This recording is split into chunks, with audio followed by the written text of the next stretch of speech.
Hey, I ain't doing no fish, let's come with some M. Hey, she say I'm a pimp cause she go through my phone. She see I got hoes, she know what I'm on. Not one of them guys, know I got options. Hop on the beat, gotta know I'm gonna dive in. Hey, I'm not one of them, yeah, I come from them. Feel like a him by the way I be snapping. Give a fuck about the job, my niggas out trapping.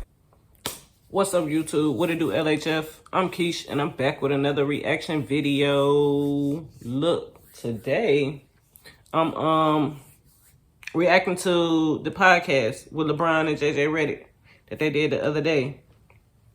It's crazy how LeBron got all this time to do all this shit and still be playing out here running. Like, I don't get it. The man is got superpowers. But yeah. We finna get into what he had to say about Steph Curry. Now, before we get into this video, make sure you like, comment, subscribe, and turn your post notifications on so you know every time that I'm posting. Not one time, two times, but come on now, y'all already know. Every time, spin the block a couple times, too. Now, let's go ahead and get into this reaction video, baby. I'm ready. A few things there. So, like, with the three ball, we've seen it so often now. No league is really safe. Yeah. Think back to early in your career. I came in the league in 06, 07. I played no minutes my first 2 years. Yeah. But you know what? If we had a 19-point lead going to the fourth, I might get all 12 minutes of garbage time. For sure. People would clear their benches. Yeah, for sure. This was 15 years ago. For sure. People would clear their benches with a 17-point lead in the fourth and 9 minutes to go. For sure. You can't do that anymore. You can't do that anymore. You know why? Because I believe in 08, 09, or whenever that little light-skinned fucker came in the league, that's in Golden State. He changed that whole narrative. He did. He single-handedly changed the no lead is safe. Yeah, because he came shooting them threes, and when he started shooting from half court, bring up Steph because baby. I think there's a long history of great players that have impacted the game. And you can see a lineage between different skill sets, right? Michael to Kobe, right? You can see that. Yeah. I don't know that there's been a player that has influenced the game more than Steph. And you can certainly point to, like, Harden, for sure, in that era, Damian Lillard, for sure. But you're right, it started with Steph. When it comes to influence, since I've been watching the game, the most influence on the game, and obviously we know what Mike did for the game. Sure. You know, Steph and Allen Iverson are the two biggest influential guys in our game since I've been watching and covering. You know, one, they're 6'3". Damn, Allen Iverson. They that tall? If you want to look on the back of the basketball card, you know, you always a lot taller on the back of the basketball card. I gotta get a charger. You know, Allen Iverson and Steph, they were just so relatable, and kids felt like they could be them. They were guys that was not always counted on. They were small in stature, and they just defined the odds. So you got AI, who's like unbelievable crossover, cornrows, arm sleeve. We wear arm sleeve. Everyone wears arm sleeve now because of Allen Iverson. And he's going in the trenches, you know, laying it up over bigs, whatever the case may be. And now you have Steph, who's shooting over the Empire State Building. Oh, God. It's just like that nigga shooting from New York to Cali. Two most influential, when you say the game, how they changed the game, and the kids, and like, those are two guys that you just wanted to watch every single night.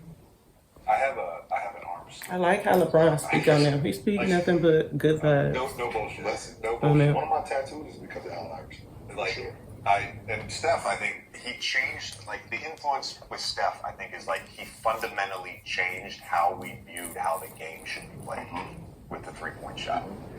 Do you think, because part of the Steph thing and this three-point revolution for a fan is that we have now simplified the NBA. All right, we're just going to shoot a bunch of threes. Yeah. My question to you, going back to that basketball intelligence piece, does the game require more basketball intelligence now, or does it require less than when you first started? I think more. You can't ask me that because I'm always signed on basketball. Yeah, always. I think throughout the regular season, you can get away with a low IQ team if you're talented. You can get away with it in the first round, and maybe get away with it in the second round. get to the conference finals, Mm-hmm. and you get to the finals, There's no getting honestly, away. the top 4 teams in the conference finals, they have players. Unless the team just happen to hit a heater and they just get lucky. But the top 4 teams normally are going to be the team with the best players, 4 of the best coaches. And what's going to separate them is now the basketball IQ kicks in. Because there's moments in the game that a coach cannot prepare you for, film can't prepare you for, the history of the game can't prepare you for, right, where you have to have a basketball IQ to make adjustments right away. And if you don't have that level of mind frame or capacity, then a team like Denver, who has one of the greatest IQ guys that we've ever seen in Jokic, Golden State,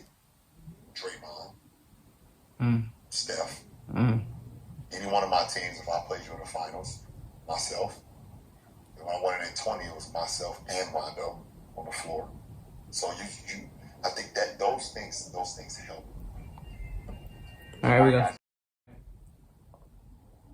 I think, honestly, I like what LeBron said. He ain't said nothing bad and he ain't said nothing wrong. And I definitely agree. Like, it's more, I think basketball is more so on the IQ. Yeah, you can play the sport, you can run, you can do all this, but if you can't, when it comes to being in the playoffs and shit, in the finals and shit, like when it comes to stepping up, knowing when to pass it, when not to pass it, like knowing when to shoot, knowing when to just, post up, maybe take a charge or something, like you gotta know that type of stuff because in a game, everybody taking that shit serious. Everybody giving a 100%. Like I feel like I agree with what the fuck he said because like during the season we see so many people who will sit out and it's just for the fun up until the playoffs get here, up until the finals get here. Then it's something totally different. So I definitely agree. It's the IQ. I would definitely go with the IQ. Nothing less than the IQ. And Steph Curry changed the fucking game. I always say that. I didn't know him and Allen Iverson was like 6'3" and shit. God damn, I thought them niggas was like, I don't know, but shit, 6'3" is tall as hell. Like, damn. So point guard starting at 6'3". So how tall are the shooting guards? How tall is the centers in this motherfucker? Bro, y'all let me know down below. I'll see y'all in the next video. I appreciate y'all for rocking, watching. And y'all have a good day, all right? Peace.